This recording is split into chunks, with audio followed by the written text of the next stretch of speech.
सबको जय मसीह की, यीशु में सलाम। मैं आज आपके सबके साथ जो बाँटने आई हूँ, वो बहुत अलग है। शायद ही इससे पहले आपने किसी को सुना होगा जो इस बारे में बात कर रहा होगा।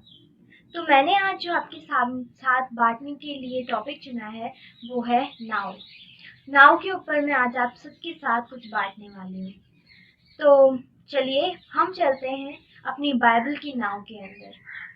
जब आप मेरे साथ आपके पास अगर बाइबल है तो आप मेरे साथ खोलिए योना नबी की पुस्तक, उसका पहला बाब, उसकी 1 से 3 आयत जब आप पढ़ेंगे तो वहाँ पे परमेश्वर योना नबी से बात करता है और उसको बोलता है कि तू नीनवे को जा, क्योंकि वहाँ पे लोग बहुत ज़्यादा पापी हो गए हैं। उनका पाप बहुत ज़्यादा बढ़ गया है, जिस वजह से मैं उनको नाश करना चाहता हूँ। पर मैं उन्हें थोड़ी देर का टाइम दे रहा हूँ ताकि वो अपने पापों को, गुनाहों को पश्चाताप कर सके और उनकी माफ़ी मांग सके। यूना नबी क्या करता है, यहाँ पे परमेश्वर से भाग जाता है। परमेश्वर की बात ना मान के वो, हम सबको पता है स्टोरी में कि वो दूसरी नाव पकड़कर कहाँ चला जाता है, तर्शीश को चला जाता है। आप सबको पता है कि आगे क्या होता है। जब वो नाव में होता है, उसकी नाव में तूफान आता है, आंधी आती है और उसकी नाव डूबने लगती है, डगमगाने लगती है। और फिर क्या होता है, उसके नाव में जो लोग होते हैं वो उसे नीचे फेंक देते हैं पानी में, और एक बड़ी मछली आती है, उसे निगल लेती है। और 3 दिन तक योना नबी उस मछली के पेट में होता है।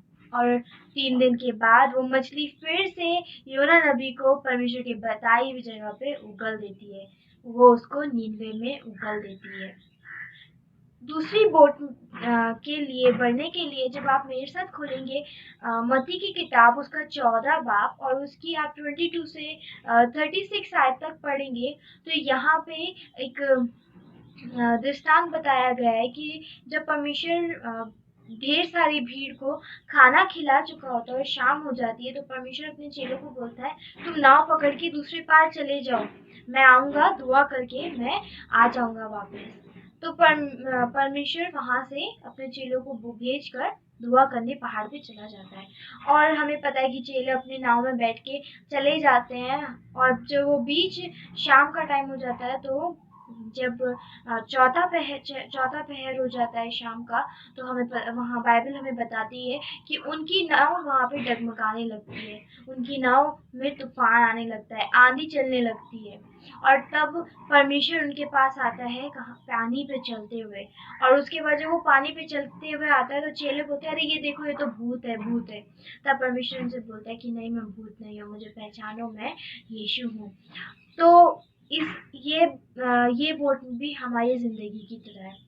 तीसरी बोट के लिए जब आप मेरे साथ खोलेंगे मरकुस की किताब, उसका चौथा बाब, और उसकी 35 से आप 41 आयत तक पढ़ेंगे तो यहाँ पे परमेश्वर और चेले एक नाव में होते हैं। वो कहीं जाने के लिए सफ़र कर रहे होते हैं, और उस सफ़र के बीच में क्या होता है, जब यीशु सो जाता है तो उनकी नाव में आंधी तूफान और उनकी नाव डगमगाने लगती है, तेज बारिश होने लगती है और पानी भर जाता है उनकी नाव में। तो चेले कोशिश करते हैं, क्योंकि वो मछुआरे होते हैं, वो कोशिश करने लगते हैं हम अपनी नाव को बचा लें, और वो क्या क्या ट्राई नहीं करते, क्या क्या, कोई कुछ खींचता है, कोई कुछ करता है, पर वो उस आंधी तूफान को नहीं रोक पाते हैं। और जब वो परमेश्वर को उठाते हैं उसकी नींद से, तो परमेश्वर बस एक बार बोलता है, थम जा, और तो आंधी तूफान थम जाता है। ये 3 कहानियां हम सब जानते हैं, हम सबके लिए से पहले से नई नहीं है। पर आज इन 3 कहानियों में जो बात छुपी हुई है वो शायद से हम लोग नहीं जानते हैं। आज हम इन 3 कहानियों से क्या सीख सकते हैं वो हम देखेंगे। ये नाव जो हमने देखी, पहली नाव योना नबी की नाव, दूसरी नाव हमने देखी चेलों की नाव, और फिर तीसरी नाव जो हमने देखी जिसमें यीशु मसीह और चेले थे, वो तीनों नाव हमारी जिंदगी को दिखाती है। हमारी जिंदगी भी ऐसे ही है जैसे ये तीनों नाव थी। पहली पहली नाव से हम क्या सीख सकते हैं?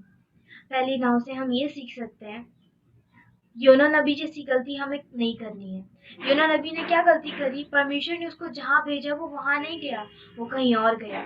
तो हमें क्या करना है, हमें परमेश्वर की बात माननी है, हमें वो जहाँ भेजता है हमें वहीं जाना है। जब हम वो जहाँ भेजेगा वहाँ जाएंगे तभी हमें सफलता मिल पाएगी, तभी हमारे काम अच्छे होंगे, तभी हम कुछ करके दिखा पाएंगे। पर अगर हम उसकी परमिशन के बिना, जब अगर वो हमें जहाँ भेजना चाहता है हम वहाँ नहीं जाएंगे, तो हमारी नाव में भी तूफान आना ही है। हमारी नाव डगमगाएगी, बारिश से हमारी नाव में पानी भर जाएगा, तब हम नहीं संभाल पाएंगे अपनी नाव को।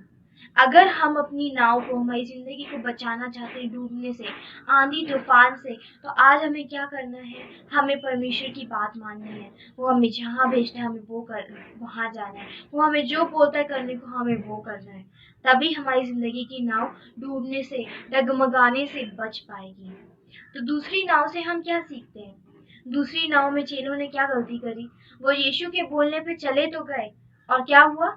उन बोलने पे गए, उन्होंने बात मानी। हमने पहले सीखा था, यूना नबी ने बात नहीं मानी तो नाव में आंधी तूफान आया। अब दूसरी नाव में तो चेलों ने बात मानी, तो तूफान क्यों आया? क्यों आया अभी हमें पता चलेगा। दूसरी नाव में तूफान इसलिए आया क्योंकि उन्होंने यीशु मसीह की बात तो मानी, पर उन्होंने ये नहीं बोला प्रभु तू भी हमारे साथ चल।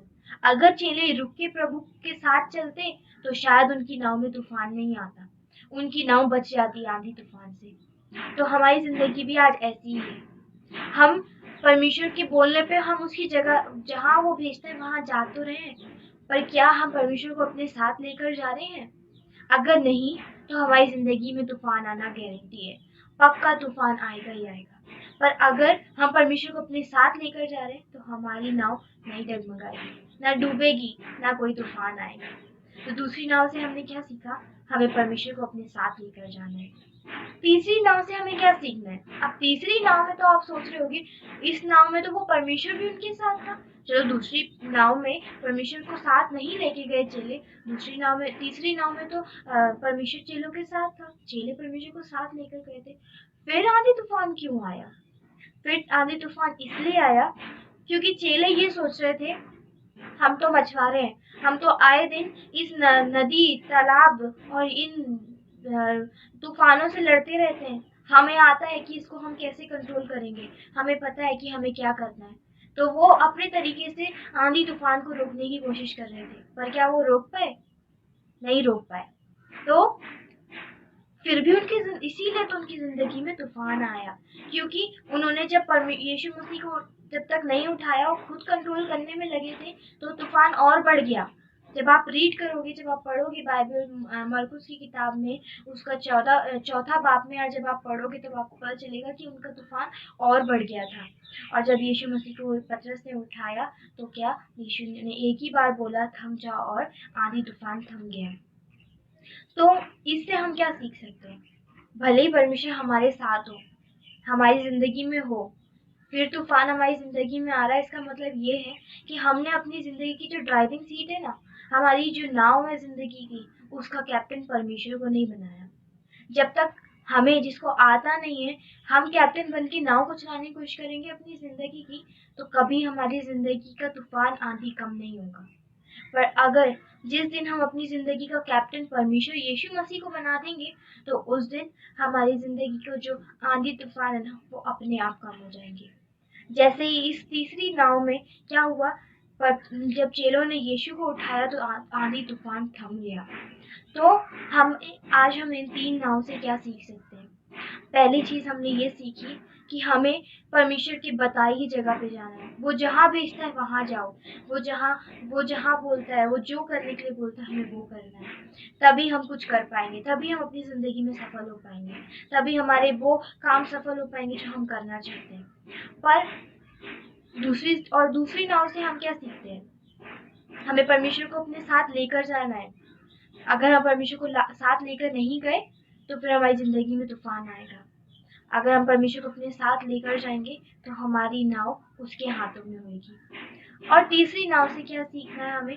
कि हमें हमारी जो नाव है, हमारी जिंदगी की जो नाव है, उसका कैप्टन परमेश्वर को बनाना है। जब हम अपनी नाव पूरी परमेश्वर के हाथों में दे देंगे ना, उसकी कंट्रोल में दे देंगे, तो हमारी जिंदगी में कोई तूफान नहीं आएगा, कोई परेशानी, कोई संकट नहीं आएगा। पर अगर जब तक हम ऐसा नहीं करेंगे, तब तक हमारी नाव, हमारी जिंदगी की जो परेशानियां हैं वो ऐसे ही चलती रहेंगी। तो आज हमने ये 3 बातें सीखी। हमने 3 बातों को ये जो सीखा है, हमें सिर्फ़ सुन के भूलना ही नहीं है, बल्कि हमें उसे अपने जीवन में उतारना है। मैंने जो आपके साथ जो बाइबल टेक्स्ट जो चुना है, वो मैंने मेरे साथ खोलिए। प्रकाशित वाक्य उसका 3रा बाब और उसकी 20 आयत। प्रकाशित वाक्य उसका 3रा बाब और उसकी 20 आयत। देख, मैं द्वार पे खड़ा हुआ खटखटाता हूँ। यदि कोई मेरा शब्द सुनकर द्वार खोलेगा, तो मैं उसके पास भीतर आकर उसके साथ भोजन करूँगा और वह मेरे साथ।